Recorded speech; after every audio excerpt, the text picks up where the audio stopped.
Okay, so last time we discussed about the upper respiratory tract, the importance of oxygen, and its role to the functionality of the entire organism.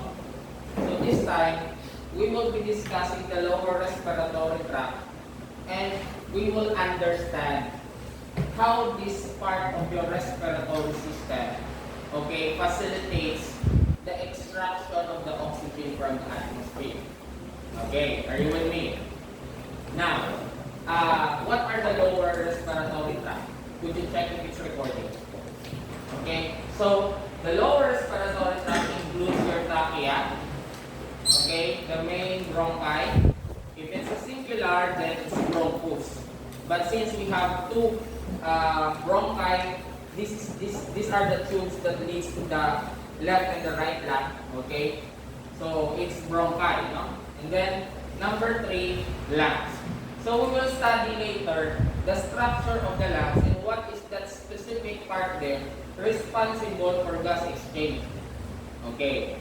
So is it really recording? Yes, yeah. Okay, good. Sige. Now, take note of the lower respiratory tract. Okay, so the trachea. So what's the function of the trachea? This is also known as the windpipe. Now, remember the epiglottis that close and open, which would cover the esophagus or would prevent the food from going into the trachea or the windpipe. Now, if a food debris, for example, or water gets into your trachea, what would be the reaction of your body is you're going to cough and cough. And the coughing most likely will not stop. The moment that the foreign body or food debris from the trachea, okay, will go up. Okay, sige. So because when you cough, the force of the air coming from the lungs would push the food debris or water out of the trachea, but because it's not supposed to be there, right? And sometimes you would experience that there will be rice or as much as possible pancit canton that will go out into your nose or into your mouth. Okay, because that's indication that the expellation of that foreign substance or debris, okay, is successful. Okay. Sige. Tube that carries air from larynx to lungs lead to the two branches, the bronchi, okay, which the final destination will be the lungs. Okay, how come the air must be led to the lungs? Because this is where the gas exchange will take place. When we are talking about gas exchange, okay, when we say gas exchange, it includes two types of gas: oxygen and carbon dioxide. So they are exchanging. Wherein the blood would deliver the oxygen to the lungs through the alveoli. And at the same time, they will also release carbon dioxide coming from the waste of your cellular respirator. Later, we will discuss that. So they are exchanging. The exhalation and inhalation process is the mechanism that would propel the gas exchange inside the lungs, specifically in the alveoli. We will discuss what is alveoli later. Question. Now, what are the functions of the trachea? I think we discussed that already. So, conduct air to and from the lungs. In other words, it's a two-way direction. Okay, it could either from the lungs going out or from the atmosphere, inhalation, going to the lungs. Okay, conduct air, which eventually would lead to the lungs. Okay, for final extraction of oxygen and elimination of carbon dioxide. Max, are you okay, Max? Yes. Okay, good. Okay. Now, tracheostomy or tracheotomy is an incision performed on the anterior aspect of the trachea, usually between the second and third cartilage rings, that allows for the insertion of a tube for breathing. So sometimes, if there's a need for the doctor to do that, they would perform this one. So it's just like a shortcut. So maybe if there's a problem with the upper respiratory tract, so what they're going to do is to introduce an artificial source of oxygen. oxygen.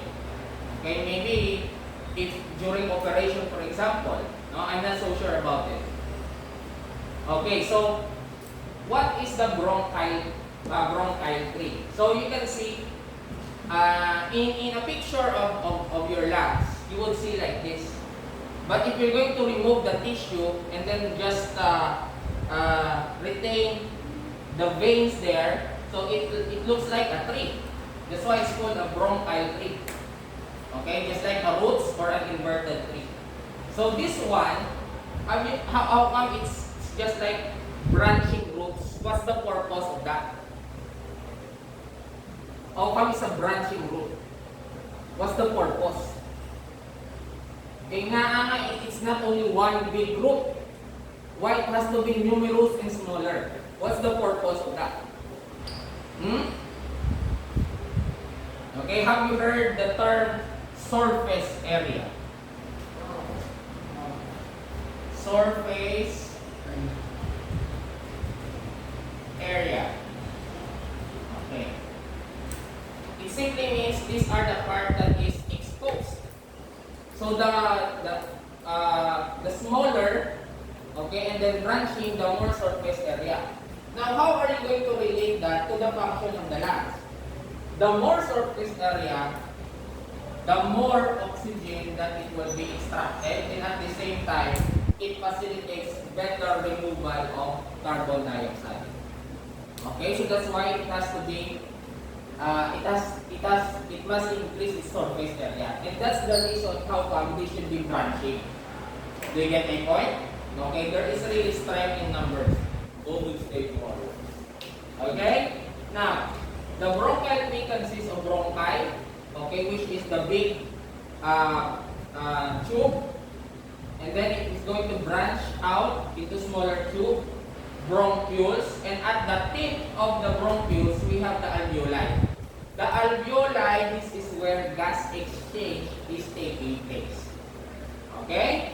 And the bronchial tree is lined with ciliated mucous membrane. So what's the purpose of the ciliated mucous membrane? This is also to facilitate protection and cleansing of your lungs. Remember those mucus that were in pollen, small bacteria or virus trap, and then they will brush it. So you can see that it has a sort of defense, okay, to make sure that it's going to be pure gas, okay, that will enter the lungs. If ever there will be bacteria or viruses or pollen that pass through, they will just brush it away. And then you're going to spit it. Sometimes I notice, there are mucus something here in your throat, and then when you spit it, somewhat like really, very sticky. So it could be the mucus with the trap pollen and bacteria, etc. Yes, Marco? Malaki na sir, sometimes na sir, sometimes ang butla ko sir, lumidugo ko sir. Dapat ko na sir, no-drain mo. It could be irritated, your throat was irritated, and then it becomes dry, and then it causes crack, and then the blood comes out. Okay? How often is that? Or maybe because of severe coughing. It could be also. I'm not a doctor, but based on what I've read, it could be one of the reasons. Okay? Any question? Thank you, Marco. Okay, so I'll proceed. So, think of it like a tree. So I will not discuss this because I already discussed it a while ago, but I want to focus on the alveoli. Okay, so when it branch out, at the tip of that very small root, okay, are your alveoli, and there are numerous, it's like a small balloons, and they are very thin, okay, just like a plastic balloon. When you inflate a plastic balloon, thinner than that. What's the purpose? How come it's so thin? Okay, it acts like a membrane. It is so thin to allow the gas to diffuse or pass through. Okay, and later we will appreciate it more.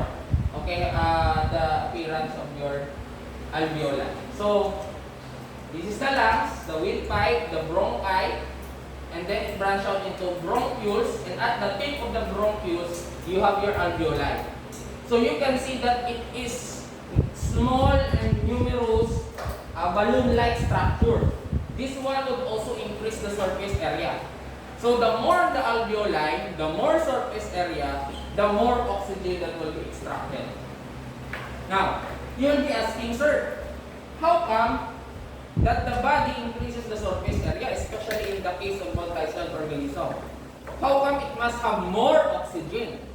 The reason is, okay, because the body is very demanding when it comes to energy usage requirement, energy requirement. So take note, during our first discussion, oxygen is needed for cellular respiration, responsible for production of ATP. Now, if there is lesser energy, most likely the energy demand that is demanded by the body will not be catered, and it will result to maybe low energy level, or you will not become efficient. Do you get my point? Okay, so would you please stand first, and then you jump 10 times. I think you're quite sleepy. Okay, ready? Okay, and 1, stretching. Okay, jumping jack already. 1, 2, 3, go. 1, 2, 3, 4, 5, 6, 7, 8, 9, 10. Okay, inhale. Exhale. Inhale. Exhale. Okay, just take a seat. Okay. Say again.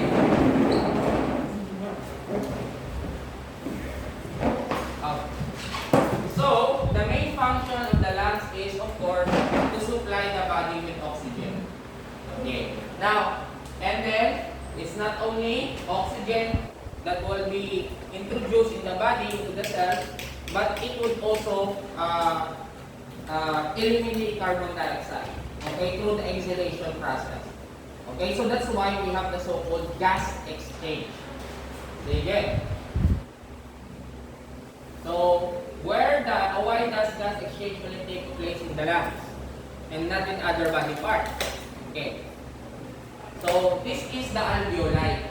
So, di ba, trachea, bronchus, bronchus, and at the tip of the bronchiole, you have your alveoli. And you can see that when you inhale, what will happen to the alveoli is it will expand. Okay, and have you noticed this pink or reddish part here, the line? Okay, the alveoli is actually covered with capillaries.